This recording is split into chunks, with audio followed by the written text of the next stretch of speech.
अस्सलाम वालेकुम दोस्तों, कैसे हैं? उम्मीद करता हूँ इंशाल्लाह सब खैरियत से होंगे। अच्छा, आज मैं आपको अपने फैसलाबाद का मौसम दिखाता हूँ। बड़ा ज़बरदस्त मौसम है आज, एकदम चेंज हुआ है। सुबह बारिश भी हुई है हल्की हल्की, और इस टाइम भी जो बादल हैं बड़े खूबसूरत है। बड़ा अच्छा मौसम है, मीठा मीठा मौसम है। जी दोस्तों, आज मैं आपको फैसलाबाद का अपना मौसम दिखाता हूँ। बड़े खूबसूरत, बड़ा ज़बरदस्त मौसम है। हल्की हल्की बूंदाबांदी हो रही है, बीच में बारिश तेज़ भी हो जाती है, और बहुत ही खूबसूरत व्यूज़ हैं आसमान के।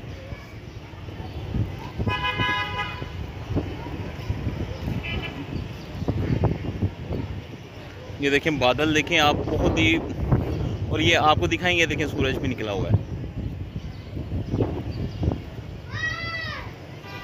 जब फैसलाबाद में अभी तक जो पतंगबाजी है वो अभी तक नहीं रुकी, इसमें चलती रहती है पतंगबाजी। लॉकडाउन में ये तेज़ हवा है, उड़ा के लेके जा रही है। बहुत ज़बरदस्त हवा है, बड़ा प्यारा मौसम है फैसलाबाद का इस टाइम।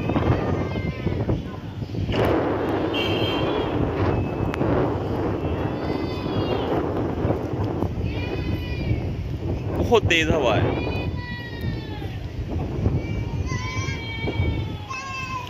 ये आप देखें, ये हवा चेक करें। और मौसम बहुत ही खूबसूरत इस टाइम मौसम है।